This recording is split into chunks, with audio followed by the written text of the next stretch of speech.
Good evening, everyone. My name is Takesha Mack, and I currently serve as the Chief Human Resource Officer here in Bourbonville, Kentucky.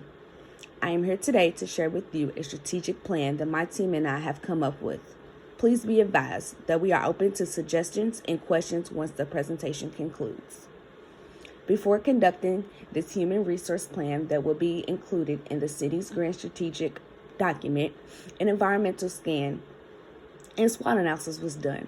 The results indicated that in the next 5 to 10 years, about 1/3 of our city's workforce will be eligible to retire from the city, and of that 1/3, half of those pending retirement will come from our mid-level management ranks.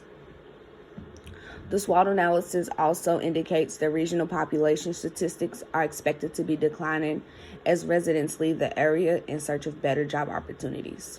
We can expect to see this population decline in our younger crowd between the ages of 18 and 30. So what is my goal for the city of Bourbonville, Kentucky? To make our job market more pleasable to those growing up in our beloved town, but also give a desirable retirement plan to those who dedicate their lives to the upkeep of our city.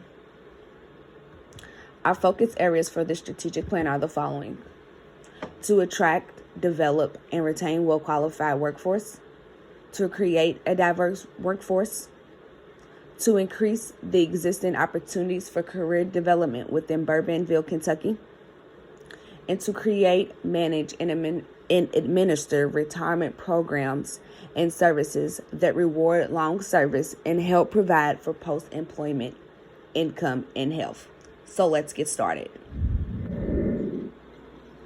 What does recruitment look like in the coming 2 to 3 years?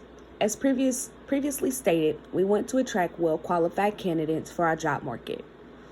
As human resource managers and supervisors, on our end, we must keep in mind to have job openings updated and posted in a timely fashion, the timeline of the selection process, and once jobs are filled, having the job posting removed.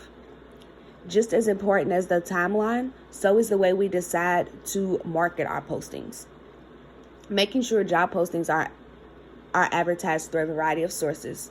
Those sources can include our city's webpage, our state webpage, USA Jobs, radio stations, college fairs, the newspaper, and sending out an email blast when certain positions become available to our city's HR teams. Of course, the source of advertisement would depend on the position and qualifications. We want to make sure that we establish good working relationships with those productive referral sources. As we think about the sources, we also want to ensure that we streamline a user-friendly application experience across the board, making sure that the application process is appealing and easy to navigate throughout the whole hiring process. It is my job to make sure all HR departments are using their core competencies and abiding by policies to give the most qualified candidate the position. This is done by making sure that employees have the knowledge about their specific position to ensure they can effectively do their job and carry out the mission of their organization. Knowledge of their job is to include, but not limited to, the policies and procedures, how that an employee can demonstrate they have the knowledge of the position, and how the skill set they have can effectively help them carry out the job, and how that employee displays innovation. To create a diverse workplace, we must review state and local policies and update those annually. To ensure we have a successful organization in our city, we must make sure the workforce is diverse, working with HR managers and training them regularly so that organizations have some type of diversity plan. With a diverse workplace, this can help bring forth a multitude of perspectives. This can be carried out by working with HR managers to increase the representation of minorities and women within departments across Bourbonville, Kentucky. When it comes to selecting the candidates for the open position, we want to ensure we are being fair across the board, but also keeping the mission and the purpose of our organization in mind.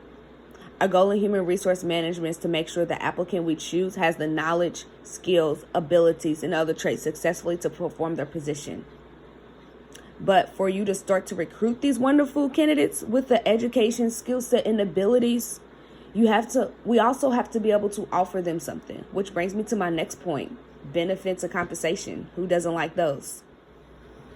As human resource specialists and supervisors on many levels, we must know that to keep good employees, we must treat those employees well, giving employees the praise, recognition, and reward for doing the legwork. A mix of different incentives must be used to reward our employees. Intrinsic incentives being the most commonly used among us in the public sector, as we want people who are intrinsically motivated because they get satisfaction out of the service that they provide for others. To attract the brightest and the most qualified candidates, we must offer some desirable benefits and perks to our positions. Personally, offering government and nonprofit full-time employees tuition assistance for local universities and colleges is an excellent perk. This perk ensures we get qualified people, but also persons who are interested in growing, furthering their education.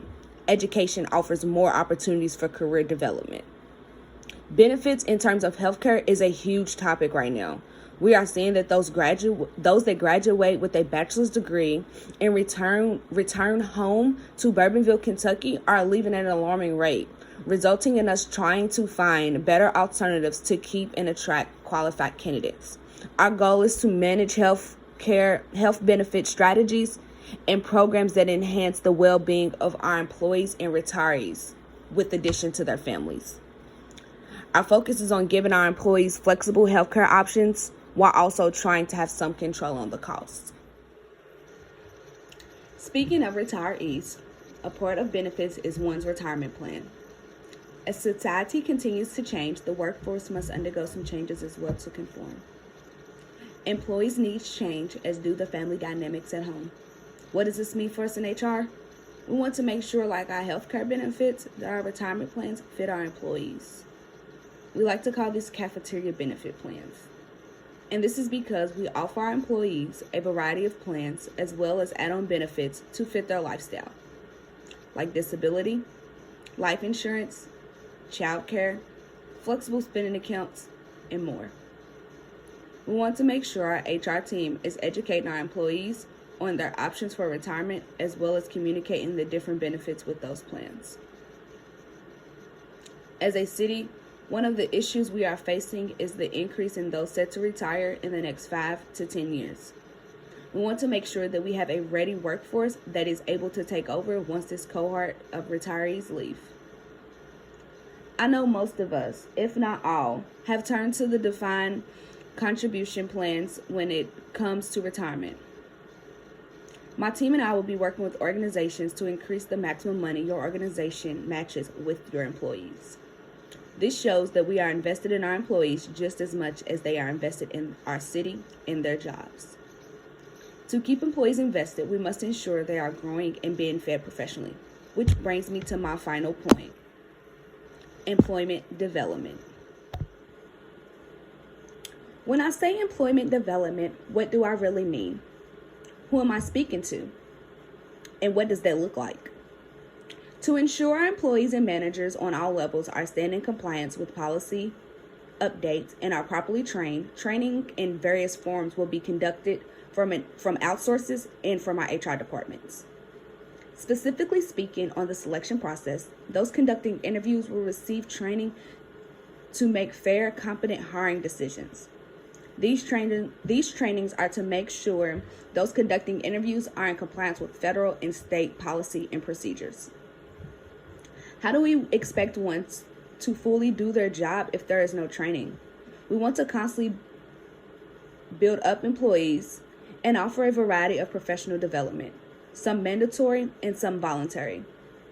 Employee development can include certificate programs, in-house training, conferences, workshops, webinars, and whatever other meaningful ways we can do to train.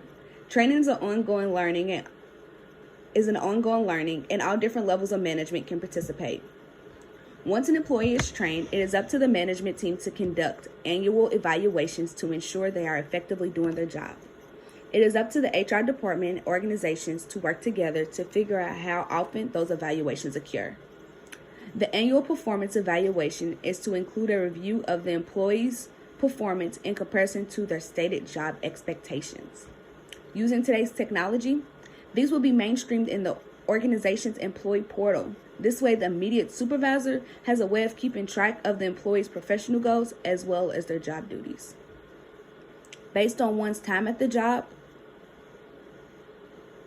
their knowledge, performance evaluation, and received training, one may be eligible for a pay raise or even a promotion. Which takes me back to using the portal. When HR goes to look for performance evaluations to increase one's pay or to give them a promotion, they will have access to do that, making it easier for employees in the human resource department to keep up with evaluations. This, along with professional development, can make our job market more pleasurable. As you heard today, we are taking steps in a new direction for Bourbonville, Kentucky. We are wanting to appeal to all ages from hired to retired. I'm committed to the city and its mission while we create new initiatives to turn our job market around. As I conclude, I open up the floor for any questions, comments, or concerns. Thank you all for your time and have an amazing day.